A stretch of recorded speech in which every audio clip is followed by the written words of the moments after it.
Welcome back to another episode of King Croc Gaming. Boy. Guys, hit the like button, subscribe, and hit the bell notification so you don't miss out on any great content like this. We're starting out with yours truly with a drag bat attack. I started the funnel with the super goblins and the barbarian king so the queen can walk through that little corridor that will give her access to one of the scatter shots. Meanwhile, the ice golem is giving the king a little tanking right before he goes into the compartment, takes out an expo and the archer enemy queen. At this point, my queen has done her job, and any other building she takes down is an added bonus. The enemy queen has targeted the king, and soon he will return the favor. We have a single Valkyrie taking out the army camp at 3 o'clock. Here come the dragons, the loons, the Grand Warden. The Eagle artillery has been triggered. The pathing has been made for the dragons. And spoiler alert, they have nowhere else to go but to the 3-star. The first Inferno Tower has gone down, and next will be the scatter shot. The blimp is underway towards the town hall. The Warden ability has been popped to protect the troops and the battle blimp, so it makes its way onto the town hall. The dragons are fighting the air sweeper and super minions, and it looks like the enemy royal champion is joining the fight, only to get clapped. The yetis and the super goblins take down the town hall, and one of the yeti mites manages to take down that expo. The royal champion comes down to take down the eagle artillery. As the ice golem is distracting the wizard tower, we drop our bat spells to start the final phase of the attack. The dragons will take out the wizard tower, the last remaining splash defense. At this point, there's nothing that can stop this attack. Somebody call an ambulance. This base is on life support. All that's left to do is some cleanup work and swag 3 free spells. Nice attack, King Croc.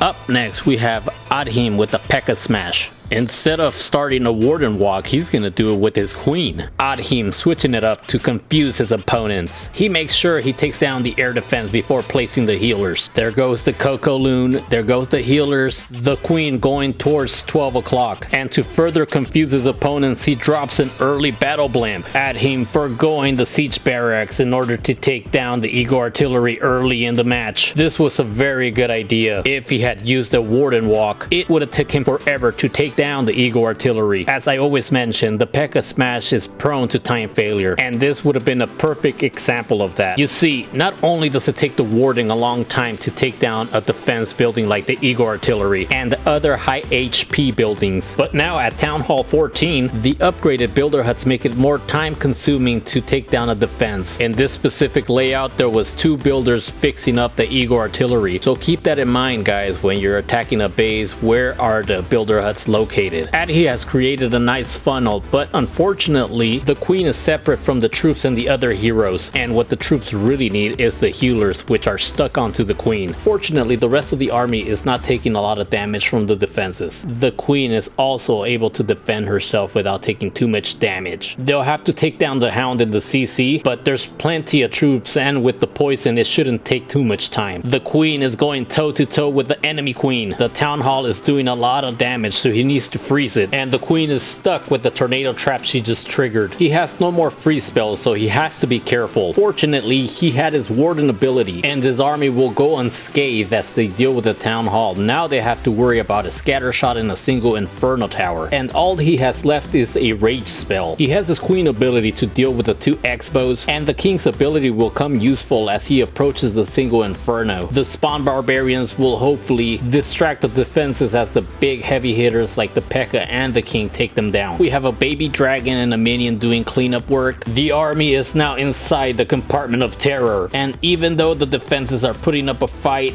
they will go down, and this will be a triple by Adhi.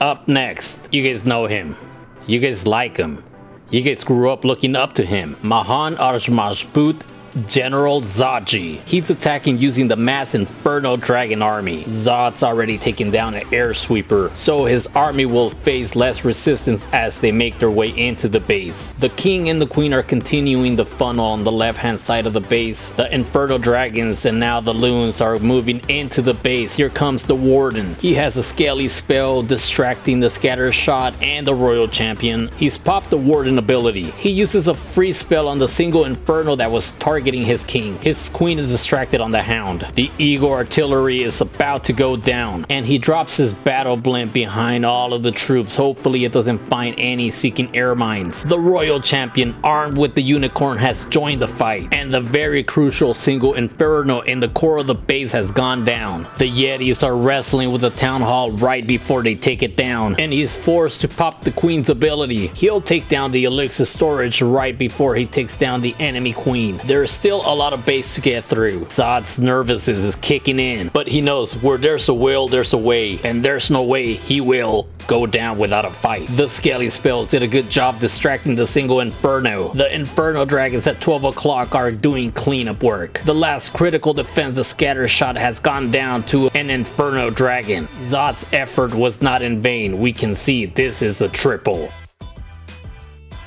Up next is Inkpen with a sick romantic Lalo attack. He's dropped the Coco Hound and the blimp. The blimp is approaching the town hall and is gonna fall short of it. The super wizards fall into the invisibility spell. There's a rage that'll help take down the town hall. Unfortunately, they landed on the tornado trap, but Ink has 3 more invisibility spells to hold him over while he takes down the town hall, the queen, and the royal champion. Now that he's taken down the town hall and 2 crucial enemy heroes, he will need to use his heroes to create a pathing to funnel his Lalo attack. The baby dragon has created the path so the heroes walk counterclockwise. The king starts off the funnel with his tanking ability. He drops his queen at 9 o'clock. Looks like he wants to force his king to go into the core of the base. He's gotten a lot of value from his baby dragon. Here comes the royal champion, and she'll stay busy clearing out the defenses at 12 o'clock in the compartment. Looks like the Lalo is gonna take a counterclockwise motion. The king has broken through the first wall. The royal champion is under a lot of firepower. He chooses to use the invisibility spell on the king and not the royal champion. The king breaks down the second layer of wall and takes down the multi-inferno. He's making his way to the scatter shot. The royal champion has gone down. The queen is working her way at the bottom of the base. Let's see how much value we can get out of her. The king is making his way onto the second scatter shot, and Ink is starting his Lalo portion of the attack. The king was 1 strike away from taking down the second scatter shot. The queen takes down the air defense. Here comes the first hound. The eagle artillery is activated. Fortunately, it's one of the first stops the loons will arrive to. He freezes the multi-inferno. Here comes the second hound. The loons are approaching the multi-inferno, ready to take it down, but they take too many shots from the eagle and a bunch of loons died. The loons briefly skip over the eagle, but they will redirect to it once they take down the air defense. He's coming up against a scatter shot and a multi-inferno. He'll have to use a free spell once the warden's ability wears off. The wizard tower is locked onto the hound. The queen's still alive, helping out the minions to do cleanup work. The loons decide to go away from the wizard tower, but it's too many loons for the wizard tower to even handle at this point. Inkpen has done it again, another triple. Guys, right before the video ends, I would like to announce that Blue Valks is looking for Town Hall 14 players. We play in several competitive leagues. We have 3 clans and champions 1 for CWL. We are looking for talented players. I will leave the Discord link in the description below, and I will see you freeze in the next one.